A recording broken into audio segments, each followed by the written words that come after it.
السلام علیکم ورحمۃ اللہ وبرکاتہ۔ آپ سب سے گزارش ہے کہ اگر آپ ہماری چینل میں نئے ہیں تو ہماری چینل کو سبسکرائب کر دیں تاکہ ہماری آنے والی ہر نئی دینی معلوماتی ویڈیو آپ تک پہنچ سکے۔ نحمدہ و نصلی علی رسولہ الکریم، اما بعد فاعوذ باللہ من الشیطان الرجیم، بسم اللہ الرحمن الرحیم۔ ہمارا آج کا موضوع ہے پڑوسیوں کے حقوق۔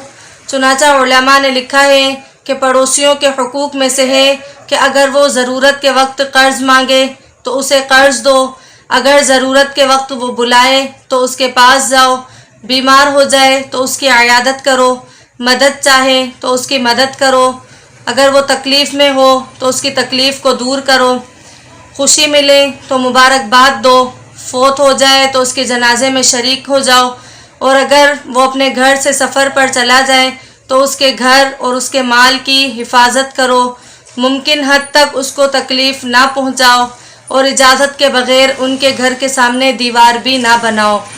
ہمارے اسلاف پڑوسی کا کتنا لحاظ رکھتے تھے۔ چند واقعات سن لیجئے۔ حدیث مبارکہ ہے کہ نبی علیہ السلام نے فرمایا، اللہ کی قسم جس کے قبضے میں میری جان ہے، یعنی اللہ کے محبوب صلی اللہ علیہ وسلم قسم کھا کر کہہ رہے ہیں، فرماتے ہیں کہ اللہ کی قسم جس کے قبضے میں میری جان ہے، پڑوسی کا حق وہی ادا کرتا ہے جس پر اللہ تعالی رحم فرمائے، یعنی جس پر اللہ تعالی رحم فرمائے وہ حق ادا کر سکتا ہے، دوسرا کر ہی نہیں سکتا۔ اور آج کل پڑوسی کے نام کا پتہ ہی نہیں کہ دائیں طرف کون ہے اور بائیں طرف کون ہے، پتہ ہی نہیں، سمجھتے ہیں کہ جی ہمارا کیا واسطہ۔ کچھ گھروں میں کھانے پینے کی چیزیں ہوتی ہیں۔ اسی طرح ایک بزرگ کا واقعہ ہے کہ ان کے گھر میں چوہے تھے، تو کچھ گھروں میں کھانے پینے کی چیزیں جو ہے وہ اچھی طرح مل جاتی ہیں، تو بہت سارے مہمان اکٹھے ہو جاتے ہیں، تو بہت سارے چوہے تھے۔ ان کو کسی نے کہا کہ آپ بلی پال لیں، وہ نہیں پالتے تھے، تو کسی نے کہا کہ آپ بلی کیوں نہیں پال لیتے، تو فرمایا کہ بلی پالوں گا، یہ پڑوسی کے گھر چلی جائے گی، اس لیے میں بلی نہیں پالتا۔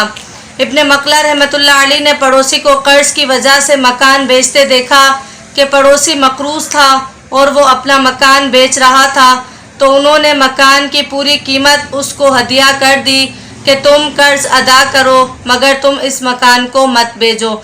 اسی طرح عبداللہ بن طاہر رحمۃ اللہ علیہ ایک بزرگ تھے۔ ایک مرتبہ انہوں نے دیکھا کہ پڑوسی کے دروازے پر کوئی مکان خریدنے والا آیا ہوا ہے اور اس کو کہہ رہا ہے کہ بھائی میں تمہیں منہ مانگی قیمت مکان کی دے دوں گا، یہ مکان مجھے دے دو۔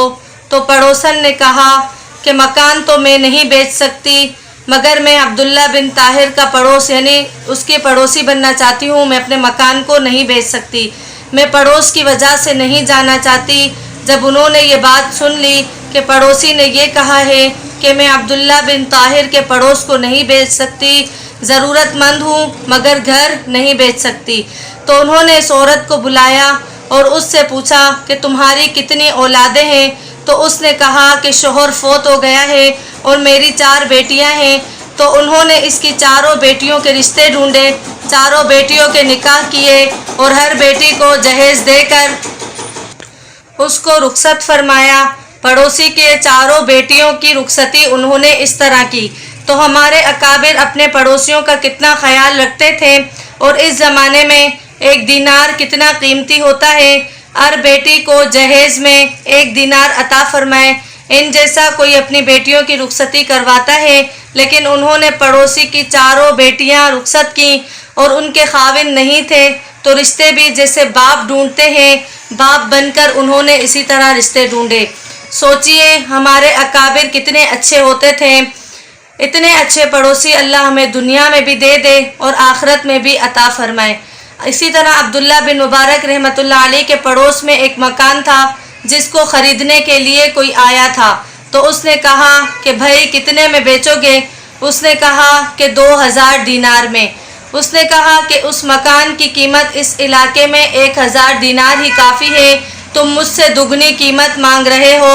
تو یہودی نے جواب دیا کہ 1000 دینار مکان کی قیمت ہے اور دوسرا دینار جو ہے وہ عبداللہ بن مبارک کے پڑوسی کی قیمت ہے۔